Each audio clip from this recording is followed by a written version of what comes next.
राम राम नमस्कार। मेरा नाम केवल कपूर है और मैं भारत की राजधानी नई दिल्ली से बोल रहा हूँ।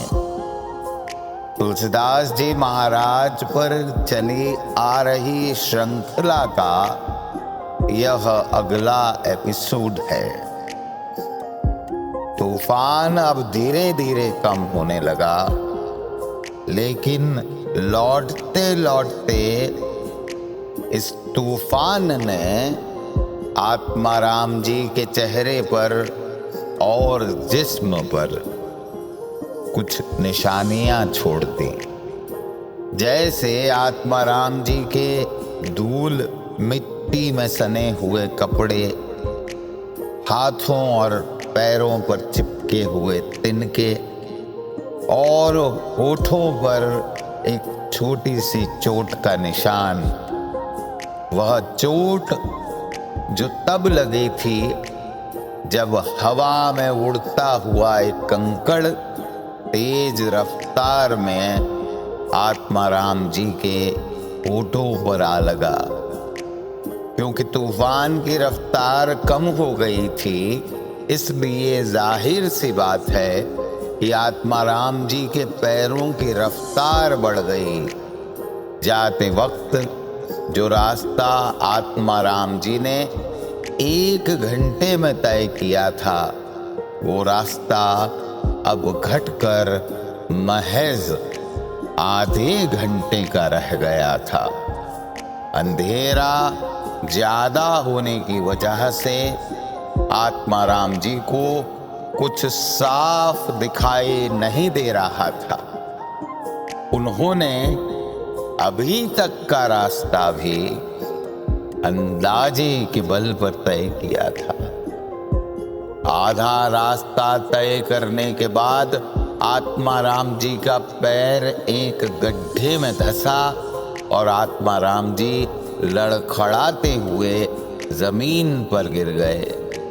जमीन पर गिरते गिरते बचने के लिए आत्माराम जी ने अपनी हथेलियां जमीन पर रखी, जिसकी वजह से उनकी हथेलियां छिल गई।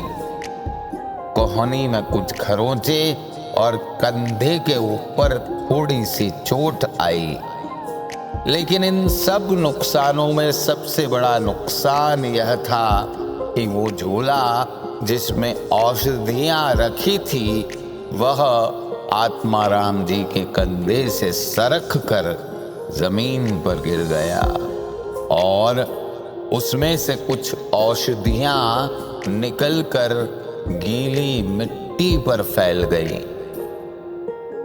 अब देखिए, अमूमन इंसान जब गिरता है तो संभलने के बाद अपने जिस्म को देखता है कि कहां कहां चोट आई है। अगर कोई और वक्त होता तो शायद आत्माराम जी भी ऐसा ही करते, लेकिन उस रात आत्माराम जी को अपनी जान से ज्यादा प्यारा वो झूला था, जिस झूले के अंदर तुलसी देवी के लिए लाई हुई औषधियां रखी थी।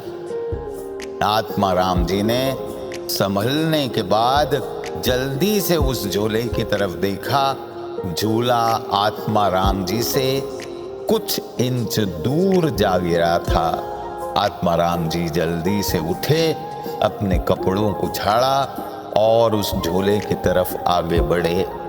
जब आत्माराम जी उस झूले के करीब पहुंचे तो वो दृश्य देखकर आत्माराम जी की आंखों में आंसू छलक गए, क्योंकि वो औषधियां जिन्हें आत्माराम जी अपनी जान पर खेल कर लाए, इतनी मुसीबतों का सामना करने के बाद लाए थे, उनमें से कुछ औषधियां जमीन में मिलकर मिट्टी हो चुकी थी।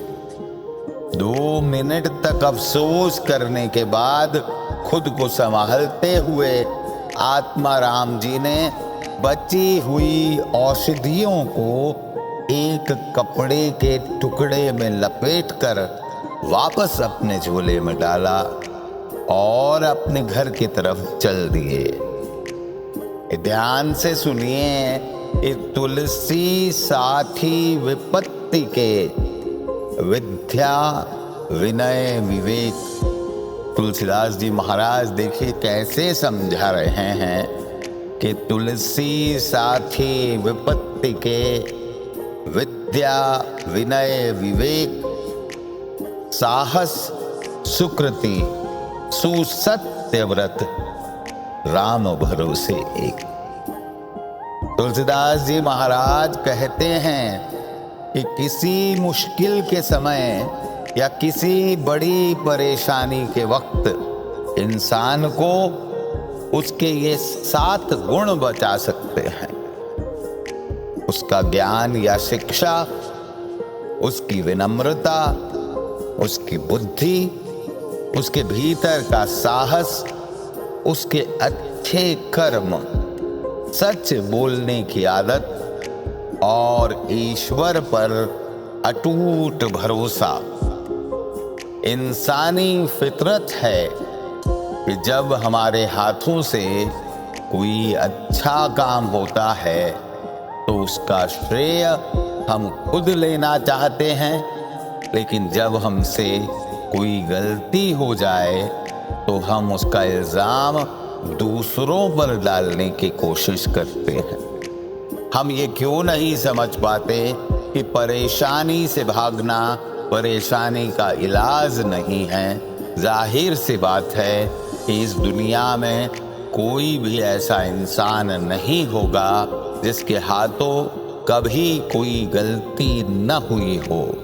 गलती करना गलत नहीं है, अपनी गलती को स्वीकार न करना और अपनी गलती को सुधारने की कोशिश न करना पाप है। अगर हम चाहते हैं हमारे ऊपर कोई परेशानी न आए, और अगर आए भी तो हम उस परेशानी का सामना आसानी से कर सकें, तो हमें तुलसीदास जी महाराज के बताए हुए ये 7 गुण अपने अंदर पैदा करने पड़ेंगे, क्योंकि यही वह 7 गुण हैं जिनके जरिए हम बड़ी से बड़ी दिक्कतों, बड़ी से बड़ी परेशानियों को भी आराम से हरा सकते हैं।